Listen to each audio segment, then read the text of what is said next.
Hello, everybody. Hi, I'm the engineer and producer of Left on Left. I am Jayme CheeseSlice. Today, we're going to talk to Paul Fitzgerald and Elizabeth Gould again. They're back 1 month later, but we got a different topic to talk about today.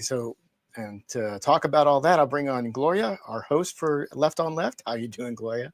Hey, And Jayme, how also you doing? Jeremy Kuzmarov, our resident expert on everything, professor. Man, the guy's a machine. You get him talking on one of these historical topics, and he'll just go. All right, and here's our guests. It is Paul and Elizabeth. Welcome. Good to see you guys again.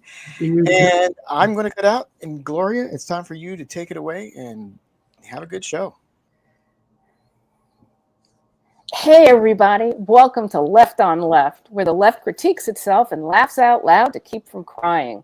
I'm Gloria Guillo, a former administrator in New York City government, an investigative journalist, vice chair at WBAI Radio, and a co-founder of Green Renaissance Sovereign Rights Movement, a group so left it's right on. I'm joined here today by a resident expert, Jayme Kuzmarov.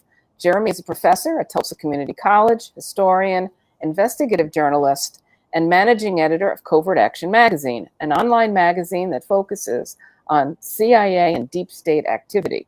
Our producer and engineer is Jayme CheeseSlice. The opinions you hear are ours and that of our guests, not those of WBAI, the Pacifica Foundation, or the Progressive Radio Network. The content is intended for informational and educational purposes only and should not be interpreted as professional or medical advice. Listeners should form their own opinions. This presentation is not intended to incite, promote, or encourage any discriminatory or illegal activity. Today's show is on the left's cover-up of JFK's assassination with investigative journalists, filmmakers, and authors Paul Fitzgerald and Elizabeth Gould. In particular, we will be discussing Alexander Cockburn and Noam Chomsky, what might be considered opportunistic support of deep state narratives on the JFK assassination, and Michael Parenti's powerful unmasking of them. Before we unravel all this, let's first focus on technique used by the Romans to influence public opinion and maintain social control, because it very well may apply here. No, controlled opposition was not the CIA's brainchild. The Romans often played different factions against each other to prevent unified resistance. This included setting up or supporting rival leaders in conquered territories who appeared to resist Roman rule, but were actually under their influence. Domestically, the office of tribune of the plebs was supposed to represent the common people, plebeians, against the Senate's elite power. However, the Senate often backed or bribed tribunes to block genuine reformers. Tribunes were often puppets of the Senate, giving the illusion of representation while protecting elite interests. Dissenters, who were considered too dangerous, were exiled or eliminated. I think we have that today, you can all say.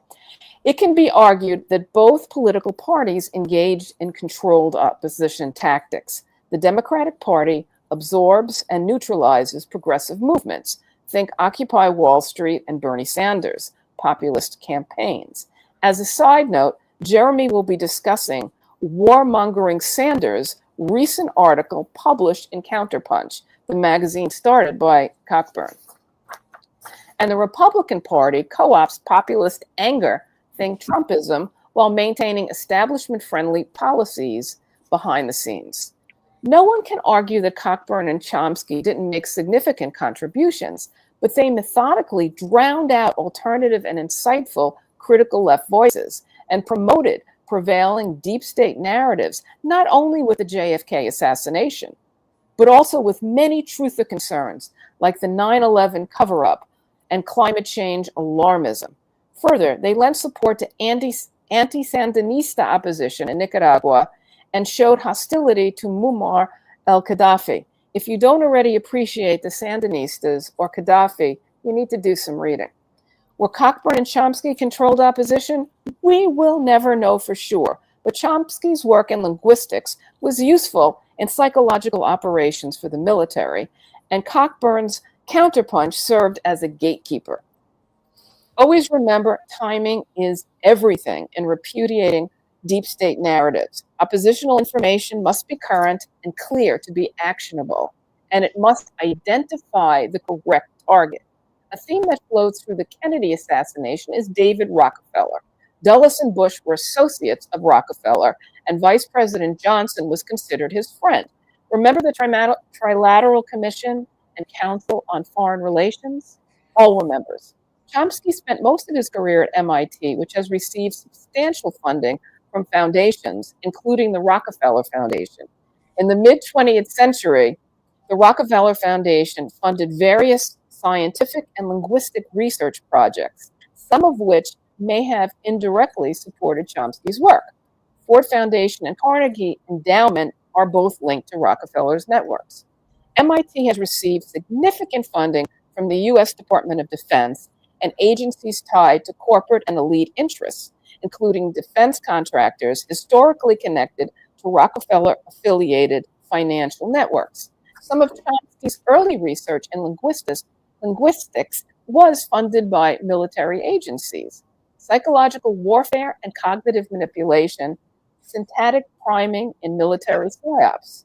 Intelligence agencies use sentence framing techniques to subtly shape opinions. Studies show that repeated exposure to certain grammatical structures can influence perception and decision making. Key is the use of words and phrases that elicit anger and pit groups against each other, as taught by the Romans. At the least, it's best to have no idols, to subject everything we hear to our own analysis. The influence of so-called friends is insidious and can be more damaging to our psyche than that of so-called enemies, because friends are not subject to the blocks and filters we use against those we innately distrust. With this understanding, let's take it away, Jayme. Before we get to JFK, what's up with Sanders and Counterpunch? Thank you. Well, yeah. Thank you, Gloria. I did an article on my Substack. I have two things I'd wanted to put up that I sent to Jayme. If you could put them up, that'd be great. Thanks. Please proceed. Well, yeah, Counterpunch oddly has been running these articles by Bernie Sanders every day, and they're rather questionable. You know, they had one about USAID. I mean, he wants to save USAID, but he seemed to exaggerate the positives of USAID and not say any negative. So, I mean, I don't necessarily disagree. I don't agree with Trump's approach of just cutting the agency and not even having an investigation or exposing the public. But even worse was Sanders' article on Russia and Trump. And I did a piece on my Substack, Too Hot for the Mainstream, just showing how Sanders was advancing disinformation about Russia and this narrative we've been hearing for 10 years. You know, it's part of the propaganda to repeat the same lie over and over, and then the public might believe it. And it's really firstly, yeah, he's mocking Trump for engaging in peace talks and repeating this narrative we hear over and over about how Trump is Putin's best friend and lover and this kind of thing, and that he wants war. You know, he seems to want the war to continue, and the piece is filled with disinformation. For instance, he presents Zelensky as a great Democrat, but he omits that Zelensky, what we've discussed many times before on the show, and we've covered Ukraine. Zelensky banned 12 parties. Zelensky is not just imprisoned and tortured opponents, but assassinated them and bragged about it on the Merodvoret's website, and assassinated journalists. And the head of the Socialist Party, I pointed out in my article that Sanders has professed support for socialist ideals, although he's never advanced really any socialist policy as far as nationalizing industry, let alone even pushing for antitrust measures. But you'd think he would be concerned that Zelensky had assassinated the head of the Ukraine Socialist Party in its parliament. Ilya Kiva was assassinated in a park in Moscow after he had spent a lot of time in jail, and it was bragged about in Ukrainian media how they had carried out this assassination of a socialist member of parliament. So if Sanders were authentic, he'd be concerned about this. Instead, he's promoting lies in his article, and one of the lies he makes, like says Putin killed Navalny when U.S. intelligence concluded that there was no evidence of that, and it seemed totally unlikely. That was the conclusion of U.S. intelligence. So why is Sanders saying Putin killed Navalny? And he made Navalny, who's this opposition figure in Russia, who died in a prison, as some kind of hero. When Navalny was compared to Trump, and he promoted these videos where he called immigrants cockroaches, and he was attending neo-Nazi, far right-wing rallies, which is not Sanders' politics. So why is he celebrating Navalny? And he repeats the lie about Sergei Magnitsky. They developed this sanctions measure based on the fraud. Sergei Magnitsky, they make like he was a whistleblower who exposed Russian government corruption, but there was a film by Andrei Nekrasov that's been censored in the United States, and other investigations found Magnitsky was an accountant who specialized in helping wealthy people offshore their money, and that he engaged in a criminal scheme with an American hedge fund billionaire who was involved in the looting of Russia in the 90s named Bill Browder. And Browder was convicted in a Russian court of tax evasion that Magnitsky enabled. But Sanders presents him as a hero and he also accuses Putin of killing him when Nekrasov's investigation found that Magnitsky died of a heart attack when he was imprisoned, and that there's the possibility of foul play, although it's not proven. And if there was foul play, it was probably Browder and the mafia that killed him. So anyway, Sanders he's presenting lies about Russia. He presents the big lie about Russian election interference in 2016. That was disproven by a study by the Veteran Intelligence Professionals for Sanity, carried out a detailed study, and they actually hired an IBM computer expert, a top expert, to see whether these emails that the Russians allegedly leaked to WikiLeaks. And the IBM expert found that it had to, based on the speed of the modem, it had to have come from a computer server in the United States. So it was disproven that the Russians did that. But Sanders is repeating these lies to spread this anti-Russia fervor, which we've seen for over 10 years now, that is like in the McCarthy period in the 50s, and has fueled horrific policy. This has fueled the U.S. to support this war in Ukraine that has resulted in over 1 million deaths, and has squandered over 300 billion of our taxpayer dollars.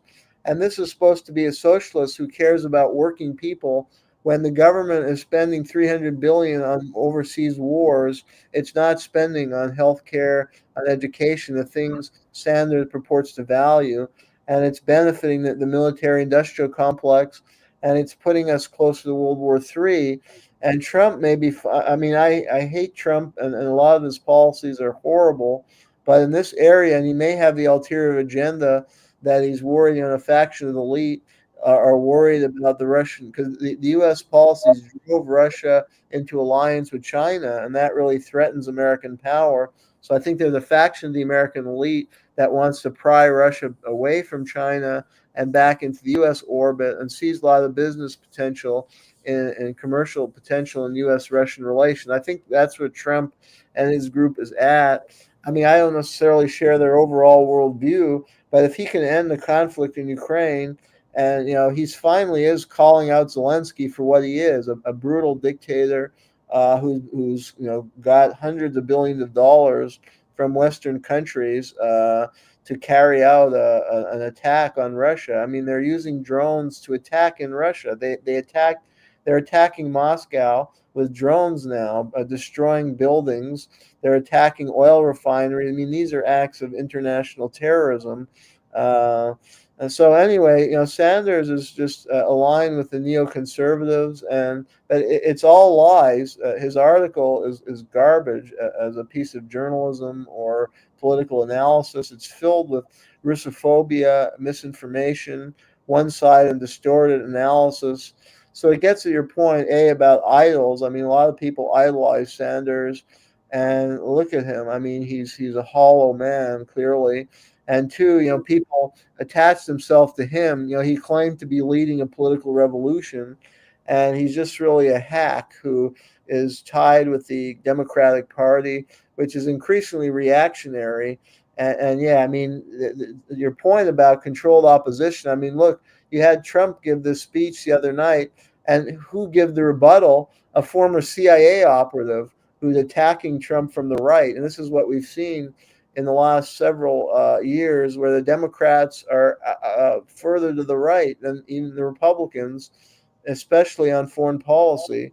And it's pathetic. I mean, there is no real opposition. And, there was a rally in my city against Trump's budget cuts, but a lot of the people there had Ukraine flags, and they're condemning Trump because of that he's, trying to, in his way, or moving toward at least negotiated end to that conflict, and that's what they're protesting. Well, I'd like to take that back a little bit to Chomsky and then turn this over to Liz and Paul. So there's a couple of slides that I just wanted to show of Chomsky. Jayme, did you find those? Okay. Well, all right. Let's go to. And if I could add one point, I mean, Cockburn was skeptical about the climate change issue. He did show, Cockburn was a brilliant writer. I mean, I admired him. I don't idolize any. I try and do my own research, and I don't always agree with him or Chomsky. But I mean, I respect both of them. They had a lot of good books, good analysis, good writing, good critiques. But it's hard to know. Yeah, there are some fishy things that you pointed to. So, and the JFK, yeah, you don't know if it's just they didn't on that issue. I mean, I don't know. Some people self-censor. They're worried about being called a conspiracy theorist, and so they just don't go on that topic, like 9/11, or maybe there's something even more sinister. I don't know. And that would be disheartening because, a lot of people admired, whereas Sanders is a complete fake. But I mean, Cockburn and Chomsky, had a good body of work behind them, and took a lot of principled stands, and often faced a lot of flack, and a lot of people respected them. So I mean, if you say what you say is true, that would be really disheartening. Well, I think the main thing is, like, you have a situation like with Chomsky, and I think Jayme's going to put up the slides, I hope. But you have a situation with Chomsky where he is developing techniques for psychological operations for the military. So he's got that going on, and he's using funding from the military, and he's using funding from various but if that's think tanks. And then on the other hand, he's teaching us about these techniques. So he's really winning both ways. And and if you take a look, I don't know if you could read the slides, your vision is better, so that our audience that's listening could really understand what they say. Are you able to read the slides, Jeremy? Yes, that one. The second one, the Okay, could you read them out loud? Thanks to our audience. The general population doesn't know what's happening, and it doesn't even know that it doesn't know. But yeah, I mean, he provided a brilliant analysis of propaganda techniques, and he helped a lot of people to understand how that propaganda functioned. And he got money for doing it from the military and the foundations for helping them do it. Well, I don't know. He's really done well. Pull that out, because that may have been early in his career. You had a lot of people who worked at one point or took funding, but then became critical of those institutions. And then, I mean, he did an immeasurable public service in educating so many people through his brilliant writings and analysis. So this is also a good one. Could you read this one, Jeremy? I can't read that. But I mean, we don't know. Some people, like with the JFK. I mean, I agree with the critique of his view on the JFK. I don't know that what implication that has for his career. I mean, some people I don't know. Okay, this is. Let me read this one. I can read it. Okay, go ahead, Jayme. Control of thought is more important for governments that are free and popular than for despotic and military states, by Noam Chomsky. Thanks. Okay, let's turn this over to our special guests and let them go for it. Well, I think the first thing we'd like to do is establish an aspect of Chomsky and Cockburn's position in this, with those who actually were in the inside of the CIA and who actually really created this alternative concept about JFK. But that really goes back into some deep history that many people have no connection to. In fact, this is one of those aspects of the story that has really been kept out of it. And it has to do with the Fitzgerald legacy that goes back 1,000 years and culminated with the execution of the last Earl of Desmond in 1583. And that may seem odd to people to think that this connection has to do with JFK and his assassination. Yes, in fact, that is the kind of history that we are working on right now and presenting at our roundtable discussions. What is the connection between those two deaths? And what I'd like to remind people of, though, is the within the CIA, there is actually a kind of cult that really formed at the beginning. You know, when Bill Donovan created the OSS, he was known to have named his first agents Knights Templars. And you might wonder, well, okay, that's a piece of history. Well, and I think in early 1970s, I believe it was either Time or Newsweek had a front page article that basically had interviews with a lot of CIA people. And right in the article, they were talking about many of the agents that still think of themselves as Knights Templar. And that may be hard for people to figure out, what does that have to do with JFK and the attitude towards him and what he did as president. And this is where it gets a little bit, the jump we have to make, okay? When JFK basically came out of World War II, he was a hero as a warrior. And in 1947, when he entered Congress, he actually brought with him a profound understanding of war that showed very clear signs that he also was developing ideas about peace.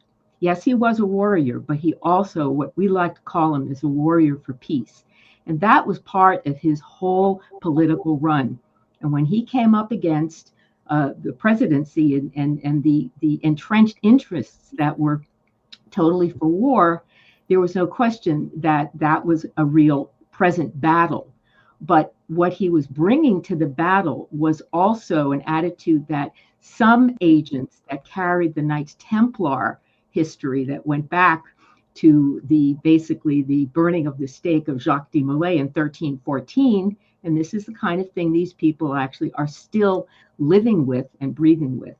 So what we want to just do is set up that many of the stories about JFK, especially the stories that denigrate his effort at peace, okay, have to be considered as possibly part of the campaign that really crosses over into this esoteric battle, this historical battle that the CIA took upon itself and fulfilled with the assassination of JFK.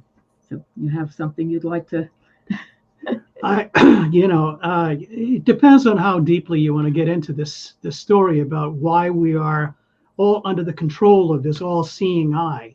And we've taken it back to 1,000 years back, and you can probably take it back to the construction of Solomon's Temple, and the involvement of certain Masonic cults in this, and their allegiance with the Knights Templar, and then their eventual embrace of Masonic societies. So you've got all of these subgroups of subgroups of subgroups, but I think for the purposes of today's discussion anyway, I just wanted to mention something called PSB 33-2.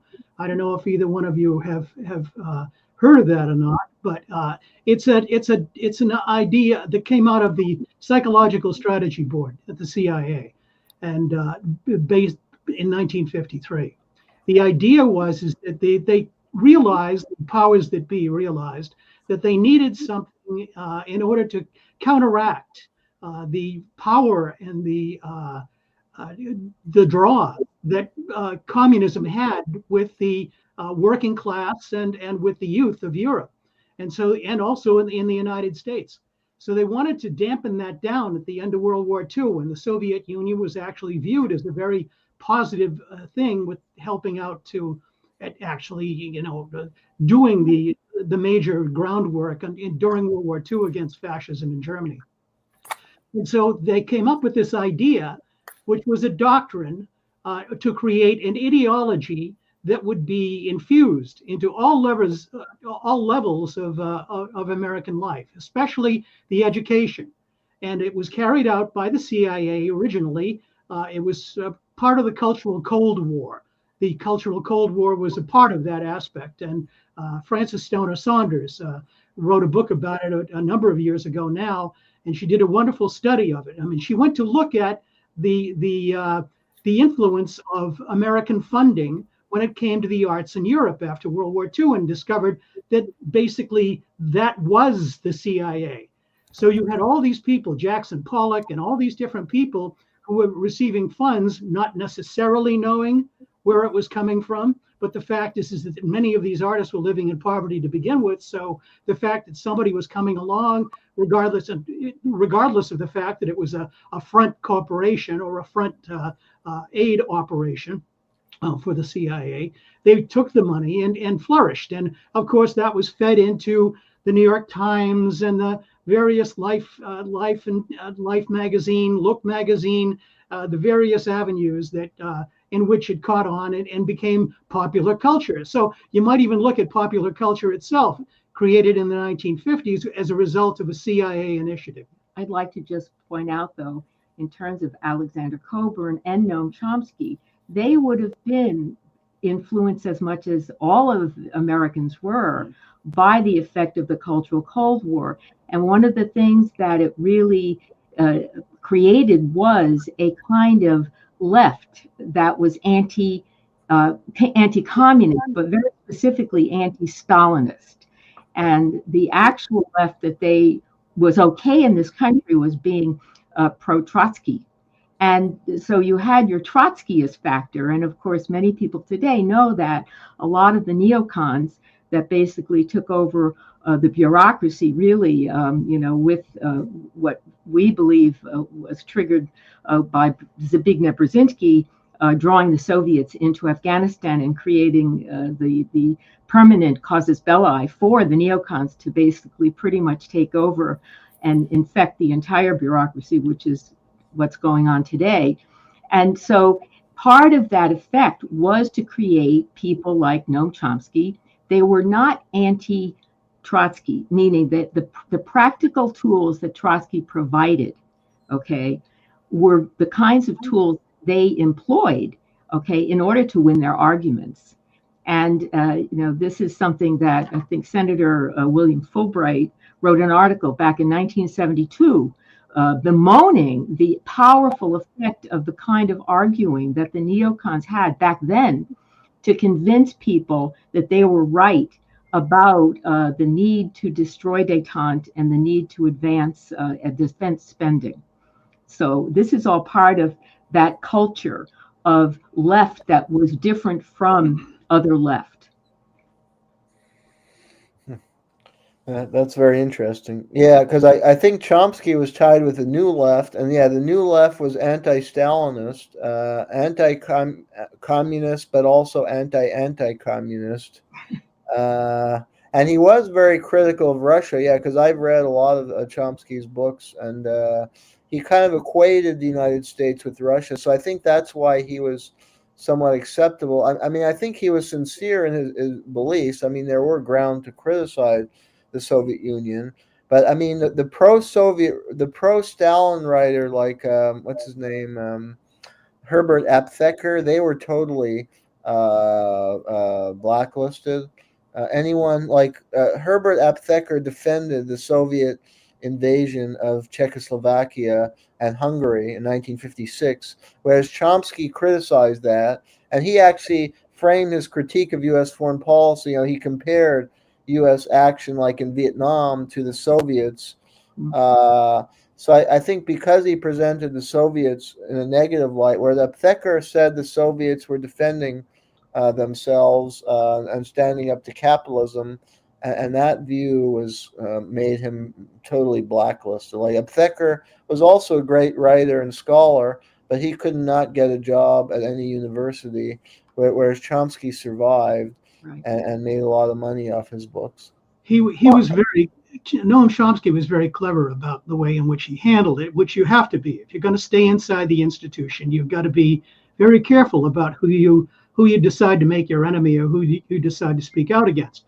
After we took Roger Fisher from the Harvard Negotiation Project to Afghanistan in 1983, I decided that coming back, there weren't that many people you could actually talk to about these issues, because the Americans just simply, even the Americans in the U.S. government, simply didn't understand Soviet motives, and they didn't really understand Afghanistan at all. That was really left up to the British.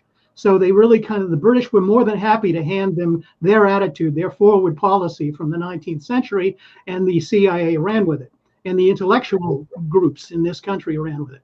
So anyway, we thought perhaps Noam Chomsky would be somebody who would I'd be able to discuss this with. And that was very early on in our relationship to Noam. And I told him about what we were trying to do and everything else. And I was really quite surprised, because his attitude was the Soviets are getting what they deserve. The Soviet in Afghanistan, the Soviets really, we had our Vietnam, and they supported the North Vietnamese in a war against us, which was basically the American government's position. And we were later to meet a lot of CIA people, and even the guy that ran it, Chuck Hogan. We interviewed, and he showed up at our book presentation at Harvard Square, and he basically said, I told him, I said, we could have worked with the Afghan government. They were very much, wanting to have a relationship with the United States. And he said, no, absolutely not. He said we had to get even with the Soviet Union for what they did to us in Afghanistan. I mean, what they did to us in Vietnam. That's why we referred to it as their Vietnam. It was a Russian Vietnam. So that was always a motivation. It was always internal, and it was going on a bureaucratic problem inside that. So of course, Noam did the endorsement over our book, Invisible History: Afghanistan's Untold Story, which we did with City Lights, which was Michael Parenti's one of his big publishers throughout the years. And but when it came to Michael, I first encountered Michael Parenti back in 1974 at UMass in Amherst, and he was part of the curriculum. And I had been involved. Liz and I were both involved in the anti-war movement early on, 1970, 71. I was in the musical Hair at the time as a student at Boston University. BU was there were riots daily at Boston University. The police would show up on campus, knocking heads of the SDS and all kinds of things that were happening. So it was alive in a way that I don't think students today even could imagine how alive the anti-war feeling was back in that time period.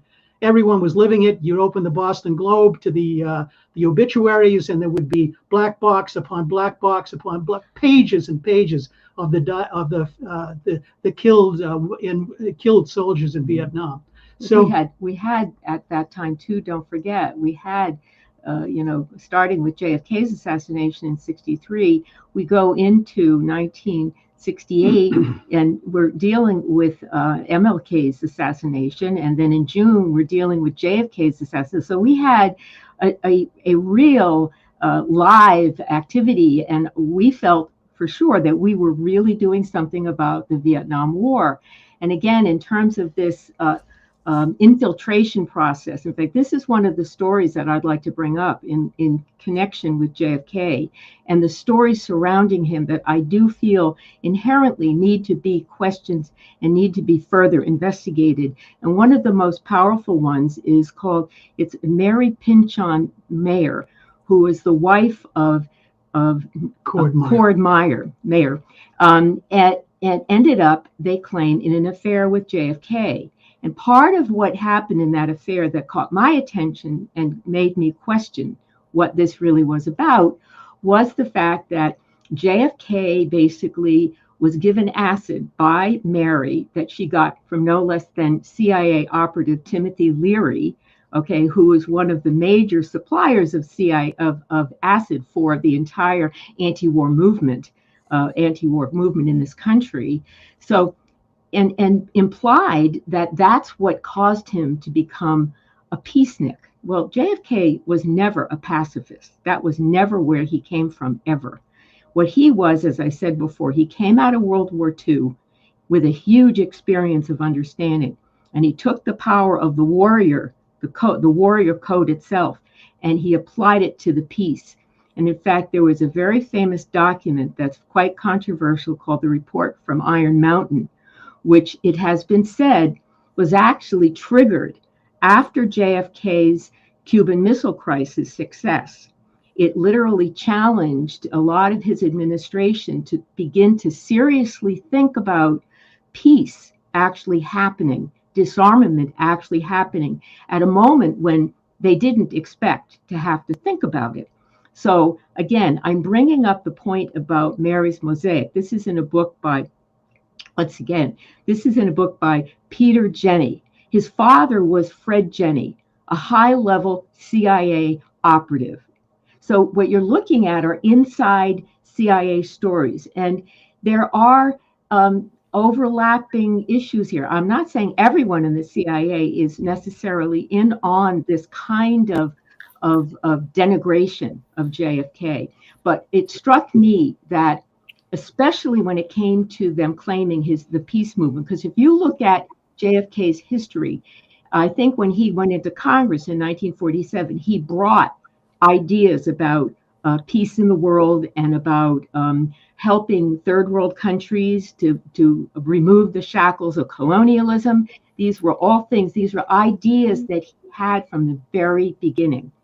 And of course, when he became president, we know, that this became, in fact, one of the most famous speeches he delivered was the American University speech, June 10th in 1963. People are still studying that as so powerful and so inspiring. So again, I think if you realize that there were interests who did not want the power of a warrior of peace taking over the American, certainly what came from the American anti-war movement in our generation especially. So denigrating the peace movement was one of the objectives of the CIA in the 1960s. And the whole idea that peace was associated with acid heads, and it was really not taken seriously. That was a way to denigrate our movement. Well, that was clearly the purpose. So that's the reason PSP 33-2, because that's something you can still get on the CIA's website. There's a redacted version of it there, but you can get the general idea from it. And that was the idea, is that it was a psychological operation that was going to control the narrative completely from top to bottom, inside out. And that was, and it was a dogmatic program that was intended to equal the control that the Soviet communists had over the narrative in Europe and in Eastern Europe. So I think that we've got to look at that, which is what we've done. I mean, we had our friend at the United Nations from Afghanistan told us at one point, he said, I've tried to figure out what the real story is here and who's really pulling the strings. And he says, just when I think I've got a finger on who's doing it, I discover it's not him, it's somebody else. So he said, you've got this kind of shifting psychological warfare thing that's going back and forth. And, it's been called the octopus for good reason, because it's got many tentacles that reach into all kinds of ways. And all of a sudden, the magic thing shows up and you discover somebody isn't who you thought they were in terms of their political position because of the I found very helpful the article that you sent me, which was an excerpt from Michael Parenti's book, Dirty Truths. And I read it quite carefully, and there were very interesting quotes from Noam Chomsky and also from Alexander Cockburn, where they were saying that no one on the left should bother even trying to figure out other theories on the assassination. Could you tell us a little bit about that? Why were they so reluctant to want to understand why an American sitting president was murdered in cold blood, and why this theory of this magic bullet should be something that the left should be concerned with? And you know, that was one statement. Then, and I think another statement was that I think what Liz is getting to is that they were saying, well, he really wasn't a peacekeeper, so who cares if he's gone? I mean, the stuff that's in this article that Michael Parenti wrote from the quotes is really damning to both of these gentlemen. And yeah, I agree with you know, Jayme, that yes, they have contributed greatly, but they've also silenced a lot of voices, like even Michael Parenti's voice. You know, which should have been, you know, it's such a clear voice, and it should have been just broadcasted everywhere. Absolutely. We actually were just so inspired by Michael. We had met him a number of times, and I mean, he was so accessible. And when you listened to him, you understood things, and it was really not so much from a left-right thing. It was from a common sense thing. And I think your point, Gloria, about, you know, what Noam, I think what we're seeing is what Noam and Cockburn represent clearly is, I think maybe it's when you get to a certain point, when you really signed on, you are really part of the system. And I would consider them to be kind of the edge of the known system. Okay, so they weren't inside the CIA, but they were operating outside with an allegiance to the CIA positions. Okay, and those positions were telling you this is the part. These are not the many CIA people, I'm sure, have nothing to do with these positions. But what I mentioned earlier about the ones who consider themselves Knights Templars and who bring esoteric and historical agendas to their motivations have to be understood. This is what we've done a lot of research into, is the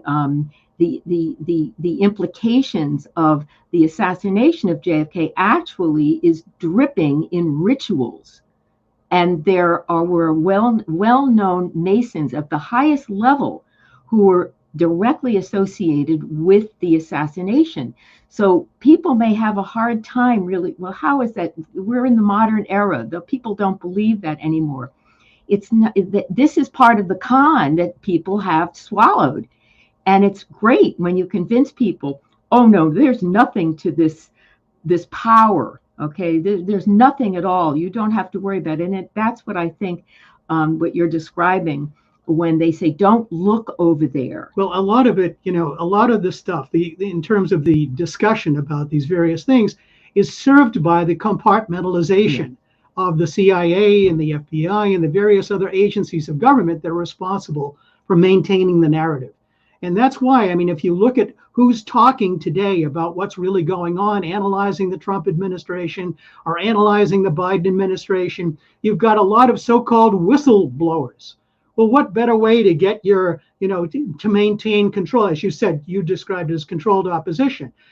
The fact is that, I mean, there are some of the best voices that, at least authoritative voices that are out there, are people who once served in the CIA.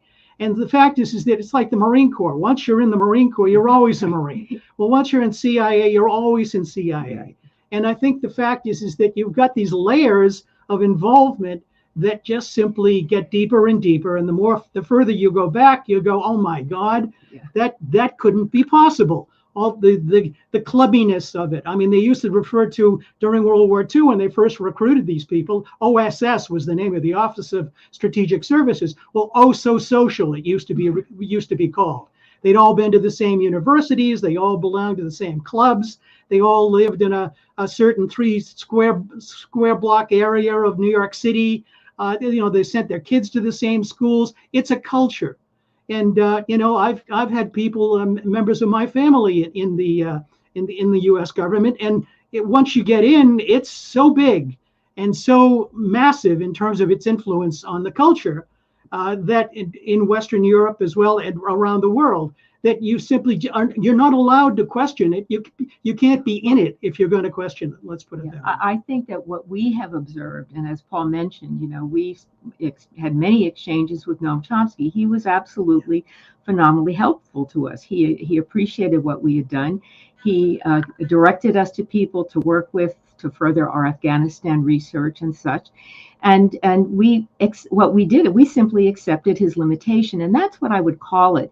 It's if you reach a point with some people where it's as if they have reached the edge of their known world and they won't step over it. That's what Noam did with the JFK assassination, with 9/11. There were a number of issues he simply wouldn't cross over. And if you pushed him on it, he just refused to go. Well, my attitude is, well, leave the guy alone. Deal with him on the things he wants to talk about. But understand what that limitation means. Okay, that means that he has a loyalty somewhere else that may not be visible. And most of us feel that we're just average Americans. We are open to everyone. We're all part of the same nation, and we have some relationship together that binds us together.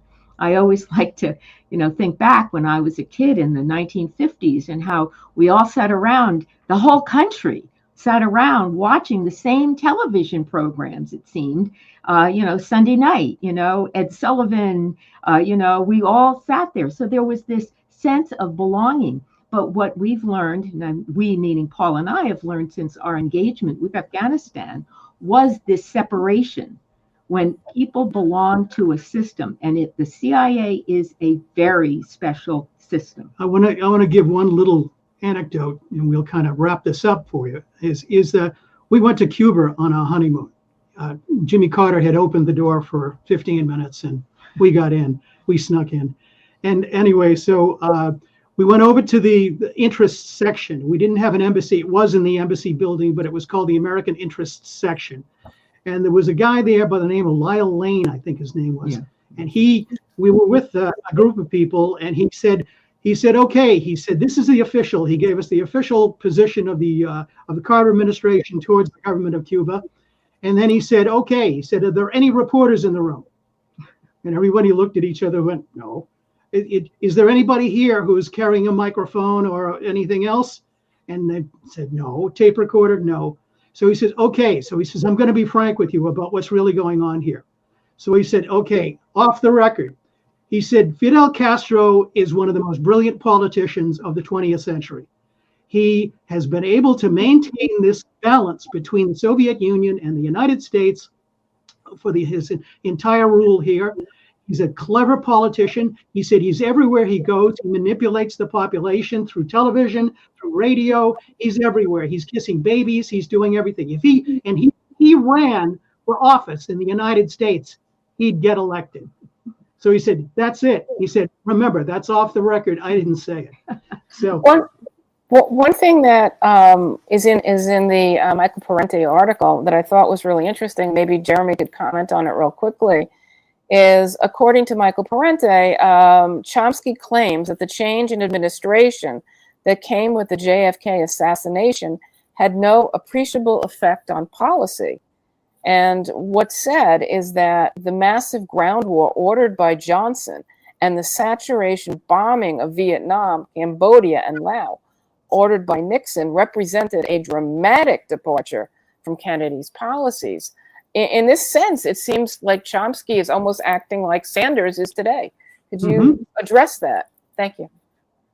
Yeah, Liz? Well, I don't necessarily share on some issues. I agree with Chomsky. There are debates among historians.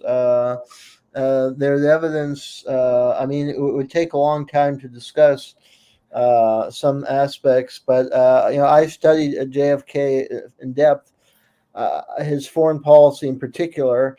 And I would say I have a middle ground position between Elizabeth and Fitzgerald and Gould and Chomsky. I mean, I agree with them that JFK was moving toward more, a peace. He was reaching out toward the Soviet leaders. There's back channel diplomacy with Cuba. I think he had certain progressive views that put him in conflict. On the other hand, he had been against Henry Wallace, and he was very American, and he was pro, counterinsurgency. He was more for a light footprint approach. He wasn't like he wasn't like a pacifist or anti-American imperial. He was against European colonialism, but he was ardent anti-communist. And I think he saw an opportunity to advance certain American interests. And he was also tied with certain, financial corporation and corporate interests, including the Rockefellers. He appointed a lot of the Rockefeller people like Dean Rusk in his administration. And in Laos, there's evidence he started the bombing, and he was, arming the Hmong. And his administration had people who were infatuated with counter-guerrilla warfare. So I think he favored a more light footprint approach. So I take a kind of middle ground on that issue. But I mean, in general, I think the analysis is very compelling.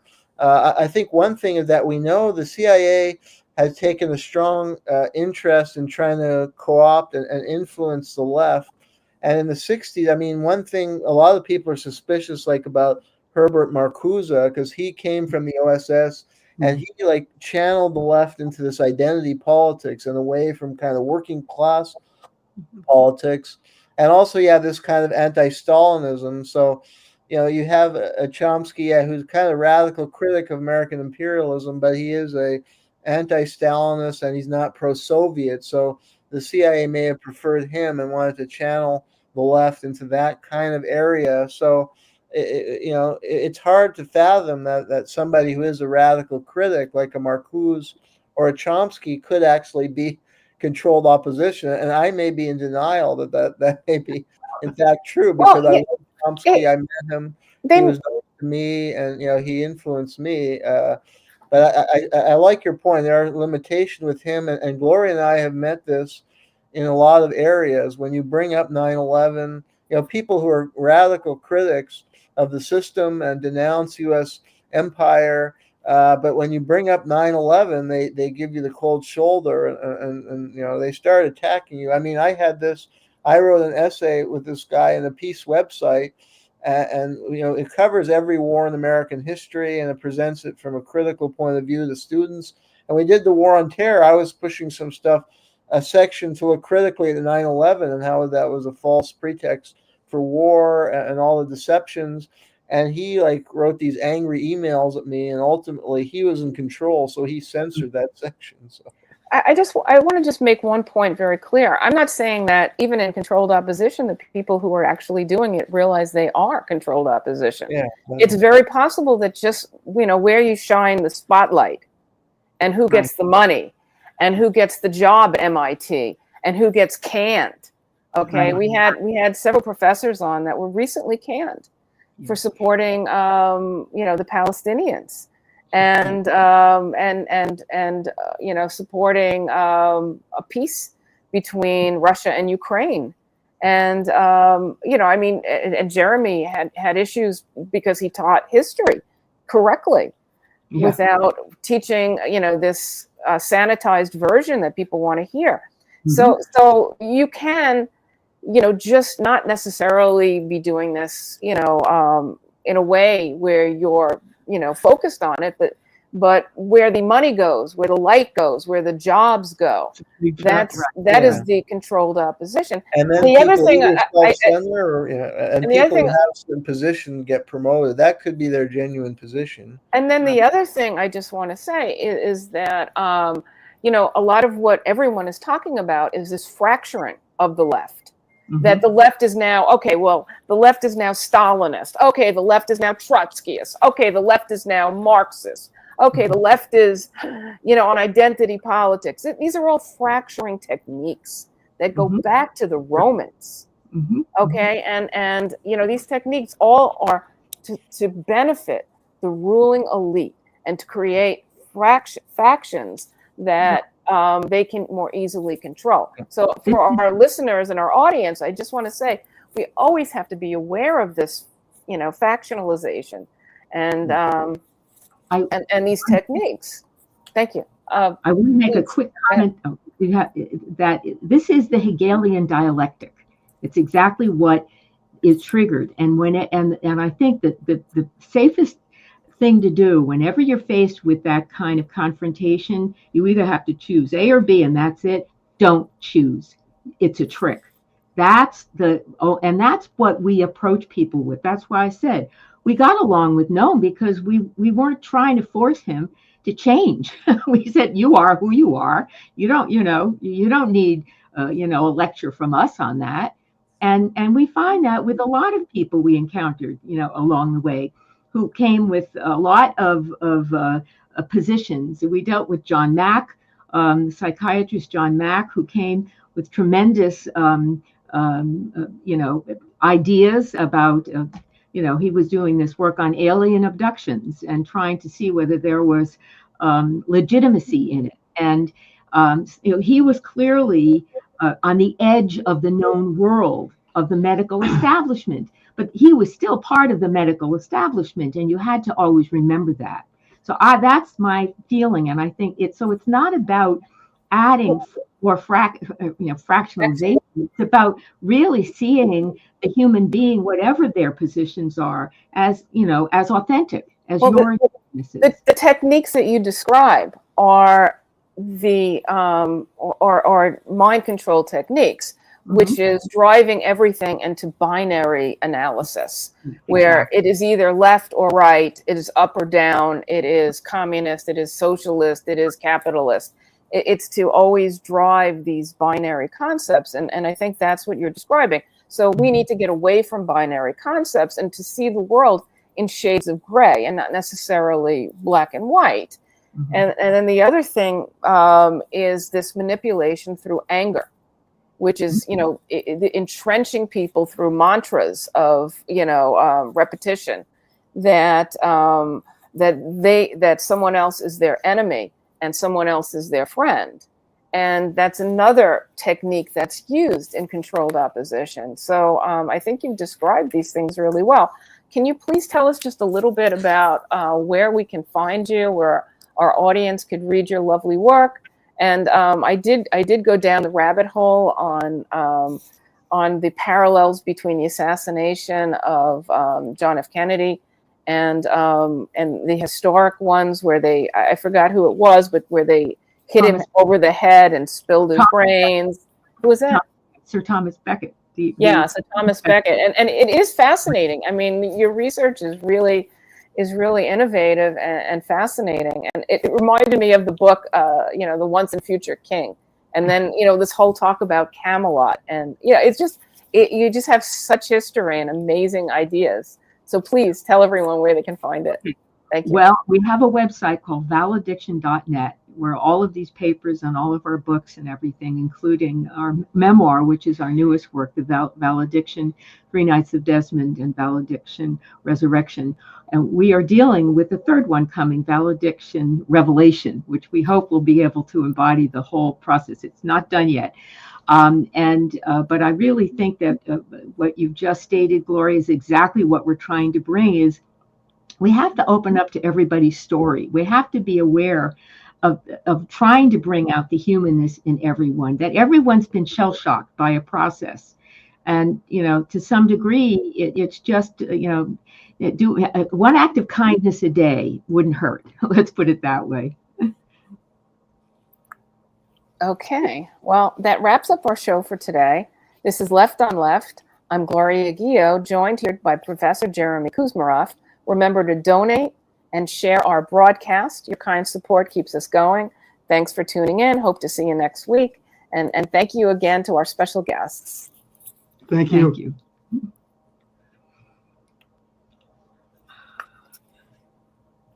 All right, we're still live on YouTube. Okay, you want me to read the? I'm actually, I like to dedicate the show to my dad who passed away on Monday, and I'm going to be driving back home. I've been here for 2 months. I've been living out of a backpack. So anyway, what was I going to say? So yeah, I can't really stay on too long. So what was I going to say? Yeah, I should definitely do the 30-minute in for you, Jayme. Okay. And head out.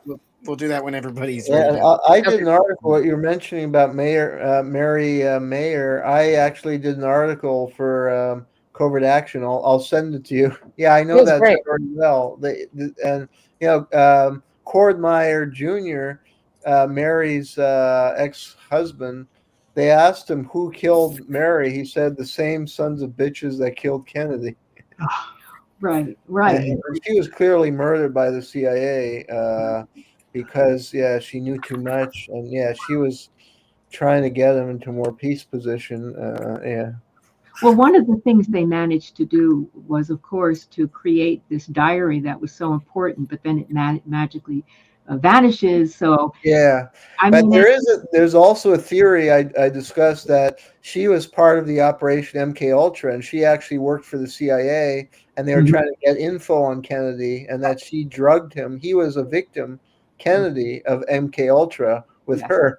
Because I mean, if you're married to Cord Meyer, once in the CIA, always CIA. well, you're in the family. You're in the family. Yeah, and they have a cover, story. So her cover was as this more peace-oriented artist, but she could have really been in the CIA. And Leary's a suspicious guy too, because that talking about the left and how they manipulated it and distorted it. Like Marcuse got the left into identity politics, Chomsky into anti-Stalinism, and Leary got them into this LSD that actually ruined their mind and took them away from real serious political activism. So, and Leary, and Leary worked for the CIA. He developed personality tests for the CIA. So, many believe he was a CIA asset throughout his life. Yeah, well, I would have to say that, as I said, that's what really got my attention, because I believe that the CIA destroyed our anti-war movement from Vietnam. I agree. And literally that, and we did some research into that. We know it's true. It really did happen. I've researched that as well. Yes. That's when I heard that she turned him into a peacenik. It really infuriated me, because you need to understand that isn't that just like Leo Chern introducing Marilyn Monroe to JFK, and then they use that in this sort of way to give an impression all the time that there must be an affair going on. Now, I'm not trying to claim I know whether he had affairs with any or all of these women. What I am trying to say is simply that a lot of that is probably easily thrown around with no proof. Okay. And if there's no proof, and just there's no reason to accept it as true at this point. And I think it really does add to the attempt to try to denigrate JFK, who was, as I was mentioning about the report from Iron Mountain, makes it very clear that guys like McBundy and Dean Rusk and McNamara were all impacted dramatically by JFK's power as a warrior of peace.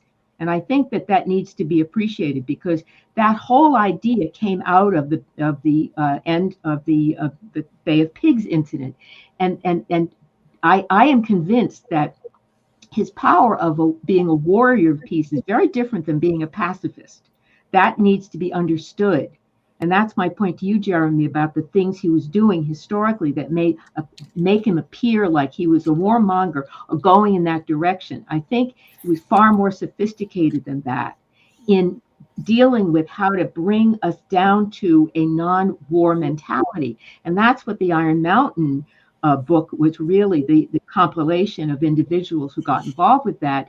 When they actually had to confront a world without war and armament, they came up with ideas like slavery. I mean, it's just unbelievable, the kind of thinking that would have been in the 1960s. And so, you can see that there was they weren't prepared to actually consider a world without war yet. Well, this is 2025. I think we're ready. I think we can do it. Well, that's what. And I just wanted to say the article by Michael Parenti also quotes Fletcher Prouty, who Jeremy wrote an article on. I don't know if you had a chance to read it, but this quote. I can send you those articles. But this quote. I'll send you the Mary Meyer one and the Fletcher Prouty. Yeah, and this quote is really nice, and it kind of speaks to what everyone is saying. One of Kennedy's closest aides, Kenneth O'Donnell, wrote that the president planned to withdraw from Vietnam after the 1964 elections. According to Colonel L. Fletcher Prouty, who parts of NSAM 263 calling for the withdrawal not only of all U.S. troops, but all American-headed military support for the clandestine operations of the CIA. Kennedy dictated the rich, meaning CIA officers and agents too. Prouty reflects that the president thereby signed his own death warrant. The Army newspaper Stars and Stripes ran a headline, "President says all Americans out by 1965. According to Prouty, the Pentagon was outraged. JFK was a curse word in the corridors, concentrating on the question of withdrawal." And then it goes, into Chomsky ignoring all of this. So it was a very good article. I really, admire Michael Parenti. Absolutely. Well, okay, I got to run, so I can send you those articles. Yeah, we'd love. And Please. We'll send you what we have. It's about a documentary that just came out about Fletcher Prouty. So if you haven't seen it, it's a good film to watch. Okay. Definitely. Okay. And real quick before you leave, Jayme, guys, and we'll definitely have you on again, maybe in the summer. Before you leave, Jayme, let's just promote your Substack. This is Too Hot to Handle, and it's at Jaymekuzmarov.substack.com. There we go. Great. All right, thanks everyone. Thanks, Jayme. Appreciate it. I'll stay and give you your 30 minutes in. So, we gotta do some few edits for radio. So, and please come back with all new topics on what you're working on, especially the historic stuff. It's fascinating. I wanted to bring up when you made the point about he signed his death warrant. You have to understand that JFK was on the path to assassination, probably essentially before he was born. Meaning the history that we're trying to help people understand guaranteed that if he put himself in a position, and he accepted it, that was the point. He accepted the role, and that role was going to lead to his assassination. Okay, and that is simply a fact that it's indisputable when you understand it from a historical perspective. Well, you've also got, there's a lot of stuff as a Fitzgerald, and coming from the same branch of the Fitzgerald family in Ireland. You really begin to see, and my eyes were open to it. I was always interested in it, but I never really, took it terribly seriously that this would have any impact on the JFK assassination. In fact, my grandfather never made a big deal out of the fact that they were related. I actually found out incidentally while I was doing some research that the two of them had met, and that his grandfather and my grandfather had met and discussed the family and what was going on back in Ireland and the progress of everything else, and it really it spurred my interest. Okay, my family still has a farm back there. It's the farm my grandfather owned, and my father decided he was not going to emigrate back to Ireland and become a farmer, so it went over to his brother, but it's still in the family, and there is a castle of the last Earl of Desmond, who was beheaded in the war with the Elizabethans in 1583, right in the same village that my grandfather's farm is. So there are all kinds of associated, and the deeper I get into it, and the people who were associated with the Elizabethans and the people that carried that out, it really begins to look like there was definitely another thing happening there, especially when it comes to British intelligence.